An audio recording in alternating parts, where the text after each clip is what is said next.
how about this for a mind bender? A notorious killer, right? But he achieves a favorable rebirth. Mhm. It sounds completely at odds with what we normally expect. How could someone responsible for, well, so much death possibly end up in a heavenly realm?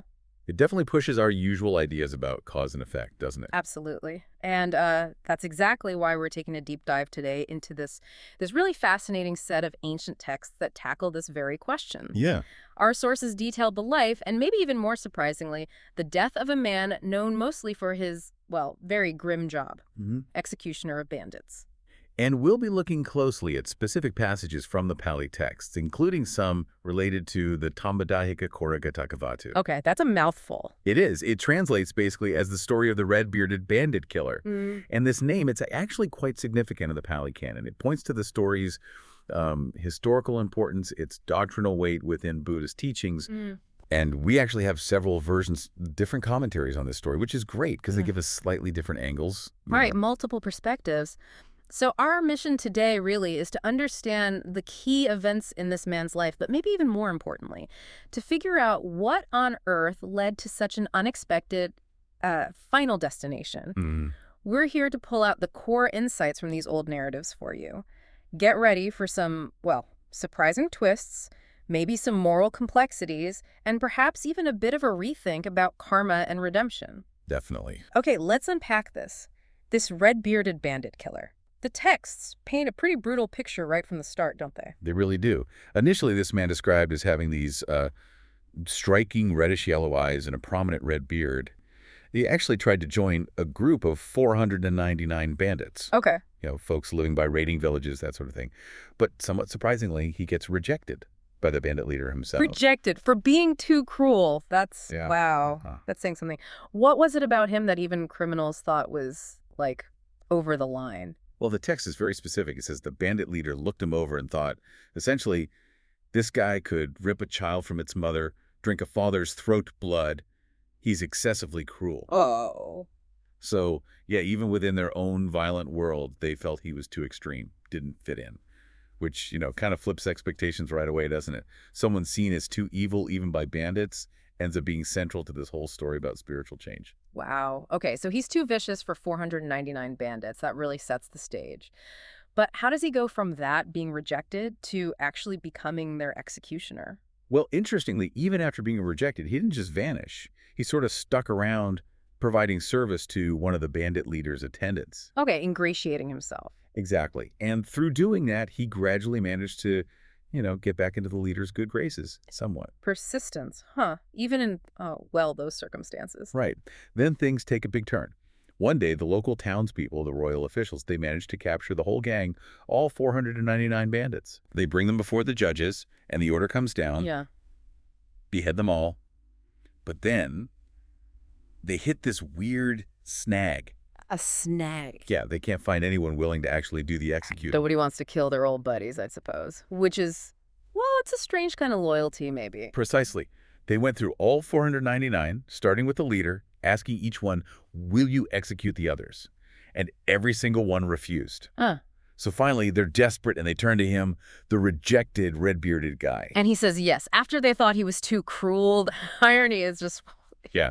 He agrees immediately. No hesitation. He goes ahead, executes all 499 bandits, and boom, he gets rewarded, gets major recognition from the authorities. So he goes from outcast to the state's go-to executioner. Talk about a career change. But his work doesn't stop there, right? No, not at all. Yeah. The authorities, seeing how efficient he was, maybe just relieve someone who would do it, they then bring him 500 more captured bandits. Right. These ones from the south. And again, same problem. None of these guys will execute their comrades. So they remember the red-bearded man, summon him again, and he agrees again. Gets more rewards, solidifies his role. It sounds like he really found his grim niche, as gruesome as it is. It certainly seems that way. The authorities were apparently so impressed, or maybe just relieved, they appointed him permanently, gave him honors, thinking, you know, he'll just keep executing bandits reliably. And did he? Oh, yes. He went on to execute another 500 from the west and another 500 from the north. That's an incredible number. We're talking thousands of lives taken by just one person. The texts actually try to quantify it. They say, over time, he executed about 2,000 people brought from all directions. Wow. And it didn't even stop there. For the next 55 years, he stayed in that role, executing, one or two more people almost every day. 55 years of nearly daily executions. It's almost impossible to wrap your head around. What kind of toll did that take on him? Physically, maybe mentally? Well, interestingly, the texts mention a physical decline as he got older. His efficiency dropped. He couldn't manage a clean beheading in one strike anymore. Oh, dear. Yeah, sometimes it took 2, even 3 blows. Yeah. Which obviously caused a lot more suffering for the condemned. Right. And the townspeople saw this sort of drawn-out cruelty, and felt it was inhumane, maybe thinking newer, sharper executioners would come along anyway. So eventually, they just dismissed him, fired him from the job he'd held for decades. Just like that, after all that time. So what does someone with that kind of history do next? Well, here's where the texts give us this rather poignant detail. It seemed during all those years as an executioner, he was denied certain, basic comforts. Like what? Things like nice, clean clothes without blemishes, or milk rice porridge cooked with fresh ghee that's clarified butter, or garlands of flowers, perfumes. May be seen as inappropriate for his line of work. A really stark contrast to the life he was leading. A very grim existence, yeah. So the very day he's let go, he asked for milk rice porridge to be made for him. He gets himself some new, clean clothes, jasmine flower garlands, puts on perfume, goes to the river, bathes, puts on the new clothes and flowers, comes home, finally able to enjoy some simple, sensory things denied for so long. It's a small detail, but it hints at maybe a longing for something more, something different underneath it all. Possibly. And then comes this really pivotal moment, right? The venerable Sariputta shows up. Yes, exactly. As the former executioner is sitting there, finally about to enjoy his milk rice porridge, the venerable Sariputta, a hugely respected disciple of the Buddha, appears at his door, just on his regular alms round, looking for food. What's the killer's reaction? You might expect, fear, aggression even, given his past. But no, surprisingly, the text uses the Pali word prasanna, which means he felt pleased, serene, even inspired. Yes. Despite this lifetime of violence, he feels this genuine urge to offer his porridge to the monk. He sees it as a chance for a meritorious act, something positive.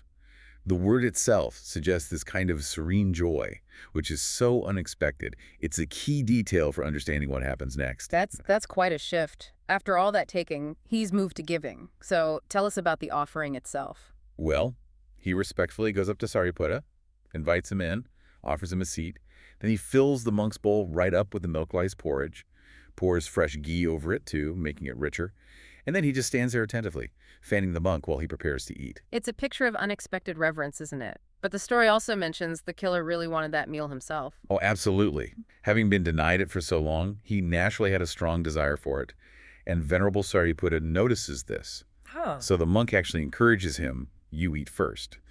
So the killer hands the fan to someone else nearby, eats his fill, then comes back to fan the monk again. Only after Sariputta finishes does he take the bowl away. It seems like a simple act of kindness, but given his history, it feels really significant. And then the monk starts teaching, but the killer has trouble focusing. Yes, that's right. When Sariputta begins to speak, offers some spiritual insight, the killer finds his mind is agitated. He can't properly concentrate on the words. And he confesses this to the monk. He says his past actions, all those lives he took, they're weighing really heavily on his mind. It's like a barrier, stopping him from absorbing the teaching. The weight of his past karma, you could say, is finally bubbling up internally. Karma being that principle of intentional action leading to results, right? Exactly. The cause and effect tied to intention. So his past is like this mental static. Precisely. And this is where Sariputta asks this incredibly insightful question. He asks the killer, essentially. Did you do those executions out of your own free will, out of personal hate, a desire to kill? Or were you acting under direct orders from the king, the authorities? And his answer here is just absolutely crucial, isn't it? It really is. The killer states clearly, no, it was the king who ordered me to do all of that. Okay. Then Sariputta follows up with another key question. Well, in that case, did any unwholesome karma, meaning karma from negative intentions leading to bad results, did any accrue to you from just carrying out those orders? And this simple distinction, it unlocks something in him. Apparently so. The text describes him as being maybe of dull intellect, perhaps suggesting he wasn't a deep philosophical thinker. But when he hears this distinction, acting under orders versus personal malice, He gets it. He Ah, declares, no, in that situation, no unwholesome karma belongs to me. Because he was acting out of duty, not personal ill will. And right after that realization, he says, please teach me the Dharma, the Buddhist teachings. wow. It's like understanding his actions within that framework of duty, Yeah. rather than just pure malice, gave him this sudden mental clarity, maybe a sense of freedom. Yeah. It's a vital insight into how intention in the context of duty can really shift the perspective on karmic consequences. It's more nuanced than just good deed, bad deed. So that distinction, acting on your own volition versus following orders, that's really key in this story. It seems to be incredibly significant here, yes. It really highlights the need to look at the nuances of intention, the circumstances, when we think about how karma plays out. And the effect of Sariputta's teaching after this is described as almost instantaneous. Yes. As he's listening now with his newly focused mind to Sariputta's words of appreciation, further guidance, the former executioner develops this dawning understanding. The Pali term is anulomika. Okay. It signifies a really significant level of insight, like a profound acceptance of the teachings. It's described as being just short of Sotapadhi, which is often called stream entry, the first major milestone on the Buddhist path to enlightenment. So in that short meeting, after this whole dark life, he has this moment of profound clarity. But the story then takes another very sudden, very violent turn almost immediately after. Yeah. It does, yeah. It's quite abrupt. Shortly after Sariputta leaves, the man is just returning from seeing the monk off. And this female ogre, disguised as a cow, suddenly attacks him, strikes him in the chest with her horn, Yeah. and he dies right then and there. Oh my goodness, such a violent end right after that potential breakthrough. It feels incredibly unfair. So what happens next? Where does he end up according to the texts? And this is the biggest surprise of all. The texts state clearly that because of that single moment of insight and that meritorious act of offering the food with a pure, inspired mind, he was reborn in the Tusita heaven. Tusita heaven? Yes, a celestial realm associated with joy, contentment, and where future Buddhas often reside before their final birth. Reborn in heaven. After executing thousands of people, I mean, that must have been exactly what the monks in the Buddha's assembly found completely baffling. You bet. They gathered together, discussing it. How is this possible? Someone with such a long, violent history. He just met Sariputta, did this one good deed. How could he get such a positive rebirth? Right, and the Buddha himself has to step in and explain it. Yes. The Buddha comes to the assembly and tells them that the executioner's favorable rebirth was directly because of the incredibly positive influence of meeting a good spiritual friend, a Kalyamita in Pali, who was, of course, Venerable Sariputta. Ah, the Kalyamita concept. Exactly.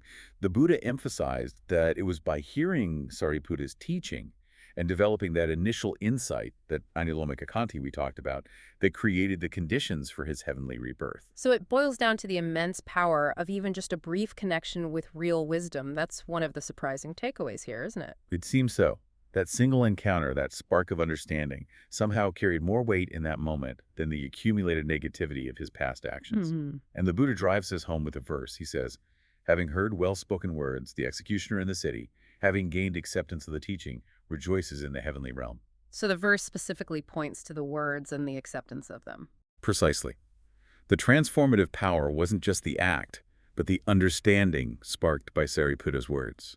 But it sounds like the disciples were still scratching their heads a bit. Like, how could such a small amount of merit, such a brief flash of insight, really outweigh all that killing? They were, yes.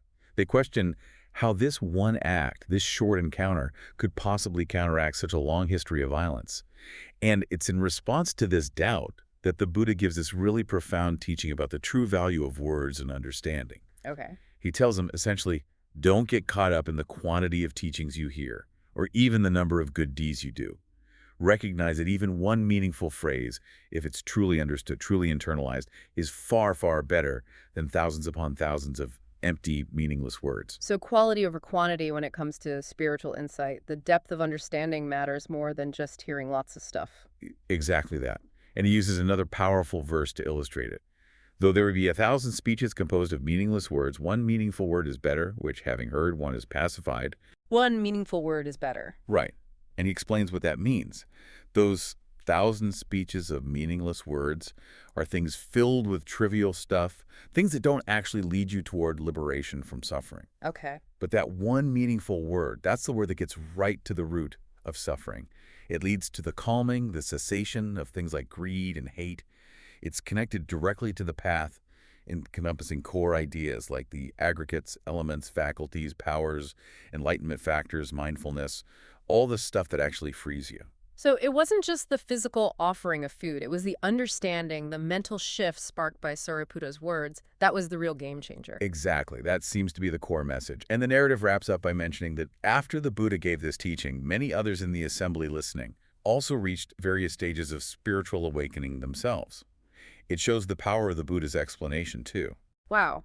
What an incredible story, just filled with these unexpected turns and really deep insights. So for you, our listener, what are the main things to maybe take away from this deep dive into the red-bearded executioner's journey? Well, I think first is just that seemingly improbable path, isn't it? From this life of extreme violence to a heavenly rebirth. It really hammers home the transformative power that even a single moment of genuine connection with wisdom can have. Yeah. And it shows that spiritual progress, it isn't always this neat, linear thing, just adding up good deeds over time. Right, not just a balance sheet. Exactly. Yeah. And it also really highlights the role of intention and perspective, especially when we're trying to grapple with something as complex as karma and its results. It definitely challenges that simple idea of good versus bad actions just canceling each other out. Right. It suggests instead that a major shift in understanding, a real moment of insight, can have these incredibly profound effects. Absolutely. And that offers, I think, a really valuable perspective, maybe even a comforting one, for anyone wrestling with ethical questions or maybe reflecting on their own past or just seeking personal growth. It suggests that even people with really difficult histories, well, they still have the potential for profound positive change through insight and through connecting with, wholesome influences, wise people. So as you think about this deep dive, maybe consider the power of a single, well-understood idea in your own life. Have you had those moments where a new perspective, maybe a sudden realization, just fundamentally shifted how you saw things or how you acted? And maybe think about the role of your own spiritual friends, whatever form they take, people, books, experiences, the sources of wisdom you turn to, and reflect on the impact that maybe even small acts of goodness, if they're done with the right intention, the right understanding, might actually have. It's a powerful reminder, isn't it, that the path to transformation can sometimes take the most unexpected, surprising turns.